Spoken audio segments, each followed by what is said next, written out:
अस्सलाम वालेकुम वरहमतुल्लाहि वबरकातुहू। मेरी यूट्यूब फैमिली अल्लाह का हंसते रहो, बसते रहो, आबाद रहो, शाद रहो, सदा चाचे की दुआ होती है सबके लिए। अल्लाह ताला सबको हंसता मुस्कुराता रखे और अपने हिफ्ज़-ओ-मान में रखे। चलो जी, तो कुछ सी बातें हैं जो वाईटी पर चल रही हैं, उन्हीं का जवाब देना मैं ज़रूरी समझता हूँ, तो उनका जवाब देते हैं। तो पहले तो मेरा सबको सलाम हो गया और भाई सबका मैं शुक्रिया अदा करना चाहता हूँ जो मुझे लाइक शेयर अच्छे कमेंट्स कर रहे हैं, उनका बहुत शुक्रिया। जो वो कर रहे हैं तो करते रहें, उनकी टेंशन भी नहीं है, क्योंकि हमारी बड़ी यूट्यूब पर जो हमारी सितारा बेटी है उनको भी उन्हें वो किया तो कुछ भी नहीं बना, लॉलीपॉप मुंह में लेके बैठ गए। तो बहुत सारी बातें कर रहे हैं मुझ पर और सितारा बेटी पर जो लोग, उनको ज़रूर जवाब दूंगा आज मैं। और कुछ लोग फ़ारूक पर भी बातें कर रहे हैं, लाइफें कर रहे हैं कि ये हाजी ग़ुलाम का बेटा है, यानी कि नजमा का भाई ठहरा रहे हैं। क्या बात है भाई। तो उनका जवाब दूंगा इंशाल्लाह आप लोगों को कि भाई क्या है। पहले यही जवाब दे लेते हैं भी। अच्छा, जो लोग लाइफ जा रहे हैं और भी कह रहे हैं भी फ़ारूक भी हाजी ग़ुलाम का बेटा है, तो मैं कई दफ़ा पहले आप लोगों को कह चुका हूँ कि ये जो भाई साहब है ना, मेरा भाई ग़ुलाम यासीन साहब, इससे घर की एंट्री भी नहीं थी, तो आप तो बेटा कह रहे हैं इसे, तो ये तो कभी हो नहीं सकता। ठीक है, जब तक मेरा भाई ज़िंदा था तो ये भाई फ़ारूक के घर आ भी नहीं सकते थे, उस गली में भी नहीं आ सकते थे, उसकी एंट्री इतना बंद थी ये हाजी ग़ुलाम साहब की। वो मेरे भाई साहब बहुत बब्बर शेर बंदे थे। तो आप जो है ना, एक तो ज़बान संभाल के बात किया करें, तो अल्लाह ना करे फ़ारूक भी ग़ुलाम अहमद के बेटों या बेटियों जैसा हो। ठीक है, अल्लाह ना करे उनके जो बेगैरत बेटे हैं ना, उनके जैसा फ़ारूक भी हो। फ़ारूक बब्बर शेर है भाई हमारा, तो अल्लाह ताला इसकी ज़िंदगी दराज करे। तो भाई ग़ुलाम मोहम्मद साहब की मैं पहले पता नहीं मेरी मेरी वीडियो नहीं देखी जिन्होंने, तो हाजी ग़ुलाम मोहम्मद साहब की एंट्री भी नहीं थी यासीन के घर में। ये तो उसके मरने के बाद भाई अब बीच वाली पथारी में बैठ के खाना खा रहा है, तो उसकी अभी एंट्री भी नहीं थी कि ऐसी मेरी भाभी को ये देख भी सके। तो आप तो फ़ारूक भी इसका बेटा कहला रहे हैं। अल्लाह ना करे ऐसा हो, जो ऐसे बातें कर रहे हैं अल्लाह करे उसका मुंह जले। तो जलने वाले का वैसे भी मुंह काला होता है। ये भाई साहब तब आए जब मेरा भाई इस दुनिया से चला गया। भाई यासीन जब इस दुनिया से चला गया तो इस साहब ने एंट्री मारी, इसकी बेटी नजमा ने, और इसने मतलब बाद में एंट्री मारी यासीन मेरे बेस्टी भाई के घर में। तो उस टाइम भाई यासीन की औकात इतना थी कि इन लोग की कुछ औकात भी नहीं थी। तो भाई यासीन के पास बहुत पैसा था, बैंक बैलेंस, ज़मीन, ट्रैक्टर और गाड़ी, हर चीज़ बहुत थी। सबसे पहले इन लोगों ने मकान शहर में नहीं बनाया था, मेरे भाई यासीन ने बनाया था। हम देहात में ही थे, हम विलेज में थे। सबसे पहले शहर मेरा भाई यासीन आया था, तो प्लाट भी उसने लिया था। और शहर का मैं रास्ता है वो भाई यासीन ने दिखाया। तो अब तो सब ने भी प्लॉट ले लिए, कोई कहाँ ले रहा है, कोई कहाँ ले रहा है। तो भाई ये शहर की एंट्री जो है, विलेज से हमें शहर लेके आने वाला भाई यासीन ही है। ये ग़ुलाम अहमद और उसकी औलाद, ये वो सब हम बाद में आए हैं शहर में। तो मैं और मेरा भाई सरवर जो है ना, यानी शहबाज काबू, वो एक साथ ही थे, 30 साल हम एक साथ रहे। तो उसके बाद फिर मैं, भाई सरवर और अम्मी ने जो प्लाट लिए थे वो हमने आके वो तैयार कराए। और शॉपें तो हमारी पहले थी लेकिन घर नहीं था, तो फिर सब ने आके घर वापस बाद में आस्ते आस्ते अपने प्लॉट लेता गया और आते गए। या भाई यासीन के बाद एक बार दीवारें, तो वो फिर दूसरे हम ही थे जिन्होंने आके मकान और प्लाट लिए थे। तो ये हाजी ग़ुलाम वाले तो भाई पहले से ही डसते आए हैं भाइयों को, तो आखिर इसने यही डसना था जो भी उसने भाई उसको इसने दिया, हम लोग उसे बदला। भाई यासीन जो घर नहीं आने देता था, तो इसने उसकी वाइफ के साथ नजमा और इसके बाप ने मतलब हमारे साथ चाया खेल भी, चलो आपका मतलब शौहर फोत हो गया, मुझको बोला आपका भाई फोत हो गया, दूसरे भाई के साथ शादी करा देते हैं तो ज़िंदगी अच्छी गुजरे। हालांकि उसे कोई शादी की ज़रूरत नहीं उस टाइम भाभी को, तो उसका बेटी भी जवान थी, बेटे भी जवान थे, उसे कोई ज़रूरत नहीं शादी की। लेकिन इन लोगों ने हमें फंसाया। तो खैर फंस तो गए, लेकिन इनकी यही सरदारी थी कि हम सरदार बन के रहेंगे यासीन के घर में। ज़िंदा था तो हमें घर में तक एंट्री नहीं थी, तो उसके मरने के बाद तो हमारी एंट्री ऐसे होगी कि हम घर के मालिक रहेंगे। तो खैर इनकी ये साजिश कामयाब हुई, नजमा और भी उसके बाप की। तो जो लोग ये बात कर रहे हैं भी फ़ारूक भी मतलब नाजायज़ औलाद है, तो अल्लाह आप का मुँह जलाए। और जिसकी नाजायज़ औलाद ख़ुद की होती है ना, वो दूसरों के बारे में कहता है। तो अल्हम्दुलिल्लाह मेरा बेटा जो फ़ारूक है, जो वो अपने बाप का है, ग़ुलाम यासीन का। तो ये जो इसने बकवास की है वो अपने मेरे ख़्याल में अपने किरदार के बारे में की है। जो हरामी के पिल्ले होते हैं ना, दूसरों को ऐसे समझते हैं। तो ये मेरा जवाब था उनके लिए जो फ़ारूक के लिए ऐसे बोल रहे थे। तो दूसरी बात भाई, लुलिना ने जो मुझे कॉल जो की थी, आज उसने मुझे जवाब दिया कि भाई आप मेरा सबूत लाएं।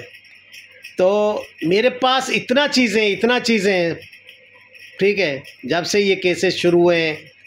यानी कि अगर मैं देखूँ असगर के ख़िलाफ़, सलमा के ख़िलाफ़, और भी जितना मतलब सलमान के ख़िलाफ़, तो भाई साहब बड़े के ख़िलाफ़ मेरे पास इतना प्रूफ है कि भाई ये वैटी या फिर कोई चलाएगा भी नहीं, ठीक है। लेकिन मैंने कभी कोई प्रूफ, और ये जो सामने चीज़ें हैं ना, आप लोगों का किरदार है। मैंने फ़कत आपको वही चीज़ कही है जो आप मुझे बकवास कर रही थी लुलिना जी, ठीक है। उसका मैंने आपको जवाब दिया था। मैं आपकी शक्ल देखना भी पसंद नहीं करता। जो मेरी बेटी के बारे में बकवास करेगा, सितारा के बारे में, मैं उसकी शक्ल देखूंगा क्या? तू अपने शौहर को संभाल, जिसको नहीं, उसको बेचारा पड़ा हुआ है अस्पतालों में, उसको कैंसर है, उसको नहीं देख सकती, तू उसी किसी और को देखोगी।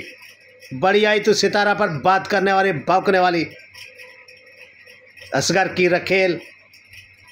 तुम्हें अपना सलमा अच्छी लगती है तो जाओ उसके पास जाओ, उसकी जूती चाटो।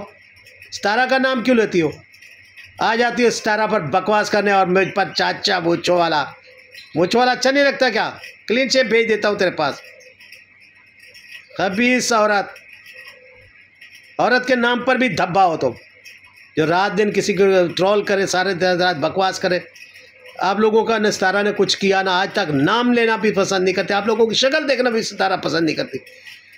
अल्लाह ताला ने उसे इतना अच्छा मकाम दिया है।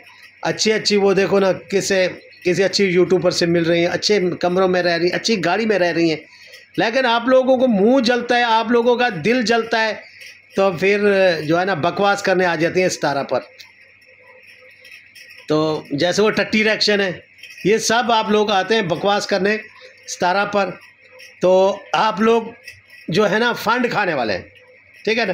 फंड किसने खाए भी? मैं कसम उठा सकता हूँ, आज तक मैं किसी से फ़ंड लिया है ना मैं किसी से लेना चाहता हूँ, ठीक है ना। मुझे किसी ने फ़ंड दिया है। ये आप लोग फ़ंड बिकाऊ लोग हैं और फ़ंड खाते हैं और आते हैं दूसरों पर बकवास करने। जिसने भी फ़ंड खाए ना, मैं सबको कह रहा हूँ, सब ने हराम खाए हैं। जिसने फ़ंड लिया ना, हराम लिया है। और देने वाला भी देख के नहीं देता। मैं देने वालों का भी खिलाफ हूँ भी। आप लोगों की आंखें नहीं है देखने देने वालों भी, हम किसको दे रहे हैं, वो इस चीज़ के हकदार भी हैं या नहीं है। अपना पैसा आप लोग हराम कर रहे हैं। ऐसे लोगों को फ़ंड दे के, ऐसे अंधों को, ऐसे बेगैरतों को आप क्यों फ़ंड देते हैं? फ़ंड देख के दें। कोई मोहताज है, कोई उसके आगे पीछे नहीं है, किसी का घर नहीं है, किसी के खाने के लिए कुछ नहीं है। जिसकी 100 गायें उसे आप फ़ंड दे रहे हैं। जिसका अच्छा खासा घर है आप लोग उसे फ़ंड दे रहे हैं। जिसकी अच्छी गाड़ी आप उसे फ़ंड दे रहे हैं। कमाल है भी आप लोगों को फ़ंड देने के लिए। आपकी सोच को भी सलाम करता हूँ। ठीक है, आप अमीर होंगे तो अपने लिए, लेकिन आपकी सोच अमीरों जैसे नहीं है। एक आप अजर कमाना चाहते हैं, किसी का अच्छी लाइफ रखना चाहते हैं, तो उसे दो जिसका घर नहीं है, जिसकी टांग नहीं है, जिसकी आँख नहीं है, जिसका हाथ नहीं है, माजूर है, उसे दें आप। जिसके पास गाड़ी नहीं है उसे दें। आप गाड़ियों वालों को देते हैं, जिसके अच्छे जानवर हैं, अच्छा घर है, तो उसे आप देते हैं। देने वालों को लिए अफसोस है भाई। जिस लोगों ने फ़ंड दिए ना, तो उनके लिए भी अफसोस है। उन्होंने देख के नहीं दिया भी किसे देने चाहिए और हम लोगों ने क्या करना चाहिए। अपनी तरफ से आप लोग बहुत अच्छा काम कर रहे हैं भी। हम क्यों स्टारा सपोर्टर ने कभी मांगे आप लोगों से भी हमें फ़ंड दो? ऐसे खामखा से बदनाम कर रहे हैं आप लोग। स्टारा सपोर्टर भी जो है ना फ़ंड खाते हैं। दूसरी तरफ से जो लोग फ़ंड देते हैं ना, वो सलमा साहब की तरफ से जो सो उन लोगों ने बहुत फ़ंड खाए, ठीक है, लेकिन देने वालों का भी बहुत अफसोस है, बहुत अफसोस है जो ऐसे लोगों को फ़ंड देता है जिसके पास हर चीज़ है, हर चीज़ दुनिया की मौजूद है, लेकिन आप फ़ंड भी उसे दे रहे हैं। अच्छा बहुत काम कर रहे हैं भी फ़ंड देने वाले तुम लोग। अगर आप लोगों के पास इतना पैसा है ना, ठीक है, तो कोई अच्छा मस्कीन को दो, मस्जिद में लगाओ, मस्जिद बनवाओ, अपने हाथ से बनवाओ। अब किसी को देंगे आप भी मैंने फ़लान करना है, वो किसी नलके वाले को दे दें। आप बोल रहे हैं भाई नलका लगवा दिया, नलका 1 2 3 लग गए, आपने 10 नलकों के पैसे दिए, आप नलके का यहाँ लगता है 10-12 हज़ार, मैं कहूँ आपको लगा मेरा 30,000 35,000 नलके पर लग गया, तो आपके पैसे ज़ाया। ना लगाने वालों को सवाब, ना देने वालों को सवाब। तो ऐसे काम मत कीजिए। जो फ़ंड लोग देते हैं ना, आंखें खोल के दें भी किसे देना चाहिए। तो बाद में ये फंडिंग शुरू हो गई, तो ये बिकाऊ लोग जो है ना, इसीलिए मतलब वो बिके, फिर भी फंडिंग तो आ रही है, नोट तो आ रहे हैं, डॉलर तो आ रहे हैं। उस लोगों ने ना फिर इज़्ज़त देखी ना बेइज्जती देखी, कूद पड़े उसमें, उसी छलांग मगारी, उसी पैसों के लिए, उसी डॉलरों के लिए इज़्ज़त गैरत बेच दी सब ने। चलो यार फ़ंड तो आएगा, पैसे तो आएंगे। अफसोस है देने वालों के लिए फ़ंड, जो लोग फ़ंड देते हैं ऐसे लोगों को जो हकदार भी नहीं है फ़ंड के। सॉरी अगर मेरा इस बातों से किसी का दिल दुखा हो तो मैं सॉरी करना चाहता हूँ, लेकिन आप लोग आगे देख के फ़ंड दें भी किसे दें, ठीक है। किसी का करने वाला कोई नहीं है उसे दें, ठीक है।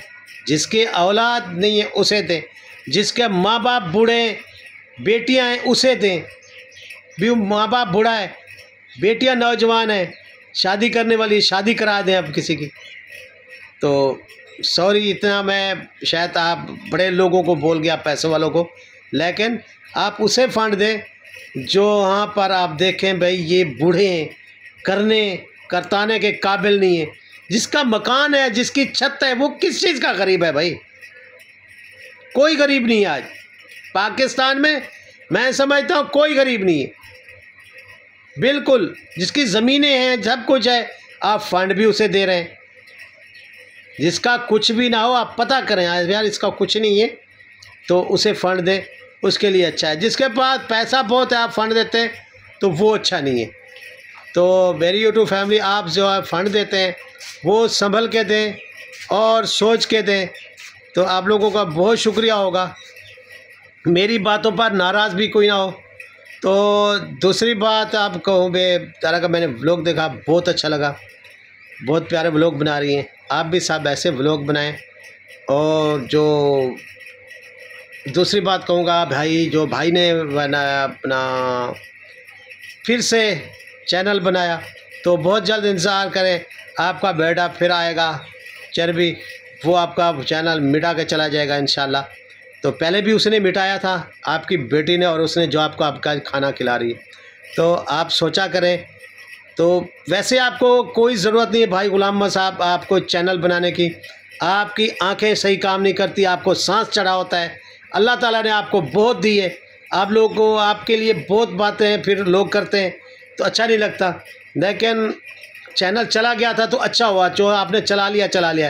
लेकिन क्या ज़रूरत पड़ी है इस उम्र में, आप बेइज्जत होंगे, कोई आपको बेइज्जत करेगा, कोई बातें करेगा, कोई बुरे मैसेज करेगा, तो आपको क्या ज़रूरत पड़ गई है? सितारा का चैनल है, आपकी बेटी का चैनल है, आपके बेटों का चैनल है, आपके दामाद का चैनल है, तो आपको क्या ज़रूरत है चैनल बनाने की? क्यों बेइज्जत होना चाहते हैं इस आँख में यूट्यूब पर? आपकी इज्जत है, आपने हज पड़े हुए हैं, आपके पास कितना प्लाट है? एक प्लाट अगर आप बेचे ना, कसम खुदा की लाखों करोड़ों का प्लाट है आपका, तो आप फिर भी अपना यूट्यूब पर पैसे कमाने आ गए। क्या ज़रूरत है आपको? अफसोस है आपके लिए और आपकी सोच पर। सारी ज़िंदगी आप पैसों के लालची रहे हैं। तो यूट्यूब फैमिली इसी के साथ मैं इजाज़त चाहता हूँ। तब तक के लिए अल्लाह हाफ़िज़। मुझे बहुत गुस्सा है बहुत बंदों पर, तो मिलता हूँ कल के व्लॉग में कुछ अच्छा लेके लें। तब तक के लिए अल्लाह हाफ़िज़। मेरी बातें अच्छी लगी तो लाइक शेयर अच्छे कमेंट ज़रूर कर दीजिएगा। तो अगर मेरी बातें कुछ लोगों को कुछ मैंने ऐसे कहा भी है बुरा लगा हो तो इसके लिए माफ़ी चाहता हूँ। तो अल्लाह हाफ़िज़। मिलते हैं कल के व्लॉग में कुछ अच्छा लेके।